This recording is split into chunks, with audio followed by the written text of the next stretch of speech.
और आप लोग कह रहे थे कि वैसे कौन से दो ख़ास मेहमान हैं जिनके हवाले से मदिया हमें बता रही थी कि जिनकी मुलाकात मुझे आप लोगों से करानी है, और ये दो ख़ास नाम वो हैं जिनका ताल्लुक़ है सहाफ़ती दुनिया से। ये सहाफ़ती दुनिया के दो बड़े नाम हैं, ये अब हमारी समा फैमिली का हिस्सा बन गए हैं और अभी पिछले हफ्ते ही इनका शो शुरू हुआ और वो शो आया, नहायत ही दबंग किस्म का शो आया और आते साथ ही वो सोशल मीडिया पे ट्रेंड भी करने लग गया। मैं बात कर रही हूँ मौक़िफ़ के हवाले से।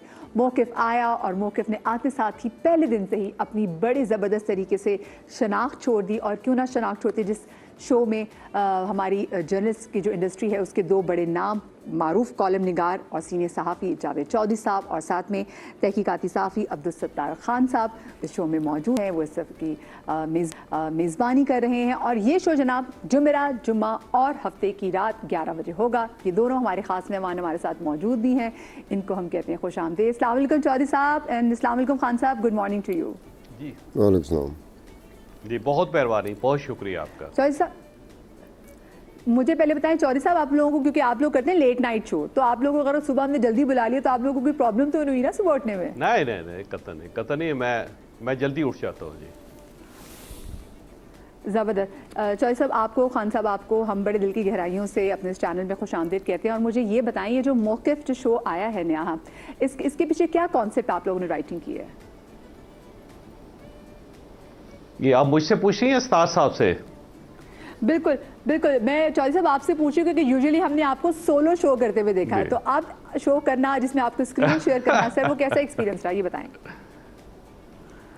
पहली बात तो ये है कि कोई शो सोलो नहीं हो सकता, क्योंकि उसके अंदर कोई ना कोई गेस्ट होता है। तो एक टॉक शो होस्ट करना जो है वो बड़ा टेक्निकल सा काम हुआ है, और वो ज़्यादा अरसा करने से फिर आप जेलिन हो जाते हैं किसी भी बंदे के साथ। आपको बैठ के बात करते हुए कुछ ज़्यादा परेशानी नहीं होती। तो ये बेसिकली तो राशिद महबूब साहब का आइडिया था। उन्होंने कहा कि इस टाइप का एक शो होना चाहिए जो ओपिनियन शो है, जो पाकिस्तान के जो टेलीविज़न चैनल्स हैं उसमें मिसिंग है ये। तो मुझे ये आइडिया अच्छा लगा, मैंने उनसे कहा जी बिल्कुल ठीक है। अस्तार साहब उन्हीं की चॉइस थी और उन्होंने कहा कि ये अस्तार साहब है, और अजीब बात यह है कि मेरी इनसे मुलाकात कभी भी नहीं हुई। तो उसके बाद हमने कहा जी बिल्कुल ठीक है, एग्री, और उसके बाद इसको स्टार्ट करते हैं। बस अल्लाह का नाम लेके स्टार्ट किया जी, और उसका रिजल्ट जो है वो आपके सामने है। ये बेसिकली जो खबर होती है ना, इसकी 3 स्टेजेस होती हैं। एक ब्रेकिंग न्यूज़ होती है, जब भी कोई न्यूज़ ब्रेक होती है तो उसको ज़ाहिर रिपोर्टर्स और फिर टेलीविज़न जो एंकर्स हैं, न्यूज़ एंकर्स हैं, वो उसको डील करते हैं। उसके बाद स्क्रीन के ऊपर आती है, सारा दिन खबरों चलती रहती है। शाम के वक्त फिर टॉक शो स्टार्ट होते हैं जिसके अंदर ओपिनियन आता है, या फिर आप ये समझ लें कि 2 व्यूज़ आते हैं, गवर्नमेंट का व्यू है और एक अपोजिशन का व्यू है, वो आ जाता है, लोग उसको देख लेते हैं। फिर उन्होंने एक कंक्रीट किस्म का उस इशू के ऊपर एक ओपिनियन चाहिए होता है। तो ओपिनियन शो मिसिंग था टेलीविज़न के ऊपर, तो ये राशिद महमूद साहब ने या समा ने एक इनिशिएटिव लिया है, और उसका रिजल्ट बहुत अच्छा है क्योंकि इसकी एक मार्केट है जो अभी तक फिल नहीं की किसी ने। तो बस अल्लाह का खास रहम और करम है जी, बस कामयाब हो गया। अब देखते हैं आने वाले दिनों में क्या होता है, क्योंकि अभी तो इब्तदा है सिर्फ। बिल्कुल, क्योंकि और खान साहब जैसे पहले ये होता था पहले ज़माने में कि अखबार लोग जो है बहुत बाकायदगी से पढ़ते थे, क्योंकि जो लोगों तक नई खबर पहुंची थी वो अखबार के थ्रू पहुंचती थी। अब जैसे चौधरी साहब ने ओपिनियन के वाले से बात की तो उसके लिए फिर हम कॉलम्स वगैरह भी पढ़ते थे, लेकिन हम देख रहे हैं कि अब तमाम तर जो बड़े कॉलम निगार हैं, खुद जावेद चौधरी साहब भी जो हैं वो शो करते आए हैं इतने तवील अरसे से। तो अब ये कितना वो ज़रूरी हो गया है कि जो अब टेलीविज़न के जो शोज़ हैं, क्योंकि उन्होंने अखबार की भी जगह ले ली है, और रात 11 बजे का शो एक ऐसा शो होता है, और स्पेशली रात 12 बजे का बुलेटिन, कि इसमें आपने जो दिन भर की सारी तरीन अपडेट लेनी होती ना, तो ये उस टाइम आपको बड़े आराम से मिल सकती है। क्योंकि देखिए 9 बजे की भी बहुत सारी पॉलिटिकल स्टोरीज की 9 बजे की डेवलपमेंट और होती है, एंड देन रात 11 बजे की डेवलपमेंट और होती है। तो ये आप लोगों के लिए जो है वो कितना चैलेंजिंग होगा? अखबार के साथ एक ख़ास किस्म की सहाफ़त जुड़ी हुई थी, वो एक सहाफ़त तो रुखसत हो गई। अब टीवी के साथ एक और किस्म की सहाफ़त जुड़ गई है, अब उसके साथ हम चल रहे हैं। तो उसके साथ भी निभा करते रहे, अखबार के साथ भी निभा करते रहे। वो जो सहाफ़त थी, अब टीवी के साथ जो सहाफ़त जुड़ी हुई है उसके साथ निभा करने की कोशिश करें। लेकिन उसके साथ साथ मैं ये कहना चाहता हूँ कि जिस काम के लिए आपने हमें बुलाया और जिस काम के लिए ये पिछले 6 दिन से बात चल रही है, जुमेरात ऑनवर्ड में ख्याल 6 दिन हो गए हैं, आप कम से कम मेरी परेशानी आप नहीं महसूस कर रहे कि हम लोग अनबेयरेबल प्रेशर में आ गए हैं। शुरू के 3 शो और तो शुरू के 3 शो टॉप 2 में आ गए। अब ये मेरे लिए तो बिल्कुल एक ऐसी बात थी कि जिसको मैं एक्सपेक्ट ही नहीं कर रहा था। मैं तो इस चक्कर में था कि कहीं ना कहीं कभी ना कभी जाकर वक्त गुजरने के साथ किसी ना किसी जगह पे जाके रेटिंग में हम जगह बनाने में कामयाब हो सकते हैं। लेकिन ये प्रेशर ऐसा आया, अजीब-ओ-गरीब किस्म का प्रेशर था, जिसको मैं फ़ील कर रहा हूँ, बड़े ज़ोरदार तरीके से फ़ील कर रहा हूँ कि लाहौर समा है, इस्लामाबाद समा है। जिनको मैं जानता हूँ उनकी बात मैं नहीं करता, जिनको मैं नहीं जानता वो कैमरामैन है, वो NLE है, वो PCR में बैठता है, वो MCR में बैठता है, वो जिस तरह आके कॉन्ग्रेचुलेट करता है, अप्रिशिएट करता है, मैं उसको प्रेशर फ़ील करता हूँ। यहाँ तक हुआ बात, यहाँ तक महदूद नहीं रही कि लाहौर समा और इस्लामाबाद समा तक। मैं बाहर कहीं जा रहा था, पब्लिक प्लेस से गुजर रहा था, किसी बंदे ने मुझे पहचानने की कोशिश की कि आप वो, अभी वो तक आया था, तो मैंने कहा मैं वो नहीं हूँ। तो बाद में मुझे पता चला कि इसको तो ये नहीं पता कि मैंने समा भी ज्वाइन कर लिया और हमारे तीन शो हिट भी हो गए। ये तो पहले का मुझे जानता था, जब उसने ये तासर दिया तो मैंने कहा हाँ मैं वही हूँ।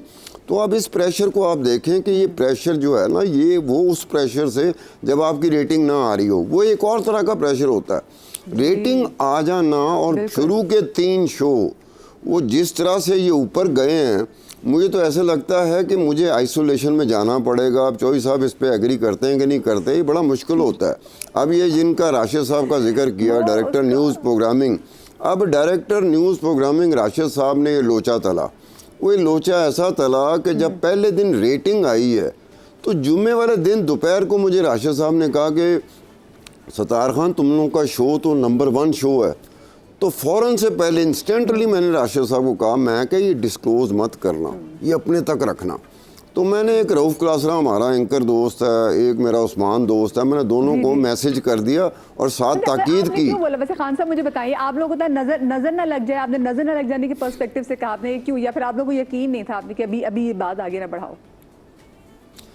मेरे ख्याल में नज़र लगना भी अपनी जगह पर होगा, लेकिन ये है कि आपको इसको एक्चुअली, जो मैं समझता हूँ, जो चौधरी साहब भी समझते होंगे, हमारी दुनिया समझती है, मीडिया समझता है कि आपने सस्टेन करना है, आपने उसको मेंटेन करना है। अगर हम सस्टेन और मेंटेन करने में कामयाब हो गए तो कामयाबी एक्चुअली ये होगी। अब शुरू के 3 शो ने तो मुझे तो अंडर प्रेशर कर दिया, मैं अंडर प्रेशर रह के अब आने वाले 3 दिन शो कर रहा हूँ, क्योंकि ये तो कहीं से भी खान साहब आपने तो आते साथ बाकी लोगों को अंडर प्रेशर कर दिया, क्योंकि वैसे यूजुअली तौर पे, क्योंकि चौधरी साहब ये स्लॉट बहुत ट्रिकी स्लॉट है और इसमें हम देखते हैं कि रात 11 बजे जितनी भी स्लॉट्स है ना, तमाम तर चैनल्स जो हैं मोस्टली या तो कॉमेडी शोज लगाते हैं और वो बहुत ज़्यादा देखे भी जाते हैं। इनफैक्ट फिर बहुत सारे चैनल्स अपना वही कॉमेडी शो सुबह 9 बजे भी लगा देते हैं, तो वो मॉर्निंग शोज़ को भी बीट करते हैं।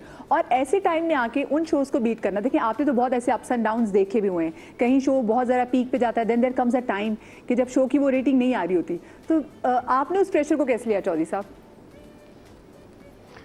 देखिए, एक तो ये अल्लाह ताला की ब्लेसिंग है, और जब भी अल्लाह ताला का करम और रहम और फजल होता है तो उसका शुक्र अदा करना चाहिए, बजाय इसके कि सत्तार साहब सख्ते में चले जाएं। अल्लाह ताला का रहम है, करम है, उसने मेहरबानी की है। वो आपको याद होगा जब सुलेमान अलैहिस्सलाम का वाक़या कुरान मजीद ने जिक्र किया है कि जब वो आसफ बरकिया नाम का एक बंदा था, उसने चुटकी बजाते ही जो बल्का बल्कीस का तख्त ला के सामने रख दिया, तो उसके ऊपर सुलेमान अलैहिस्सलाम ने कहा कि हज़ा मिन फज़ल रब्बी, अल्लाह ताला का फजल है जिसके ऊपर हो जाए। ये अल्लाह ताला का फजल है जिसके ऊपर भी हो जाए, उसने रहम किया, हमारे ऊपर करम किया है, उसका शुक्र है जी उसका। और मेरे लिए बड़े फ़ख्र की बात है, इज़्ज़त की बात है। मैं क्यों छुपूं लोगों से जब अल्लाह ताला का फजल है, करम है।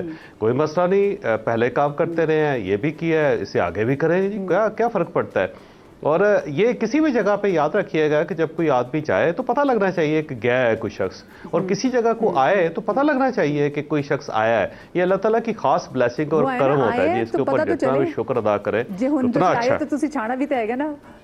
देखिए आपने देखा कि दोनों की पर्सपेक्टिव चीज़ों के वाले से कितने डिफरेंट थे, और आई एम श्योर यही दोनों के मुख्तलिफ मौक़िफ़ हमें शो में भी देखने को नजर आएंगे। अल्लाह इतना प्रेशर है, जल्दी शो ख़त्म करना है। बहुत ख्याल रखिएगा। थैंक यू सो मच आपका, एंड वेलकम अगेन। शादरी आबाद, अल्लाह पाक आपको औलाद के गम से महफूज रखे। ज़िंदगी तो रही तो आपसे कल मुलाकात होगी। अल्लाह हाफ़िज़।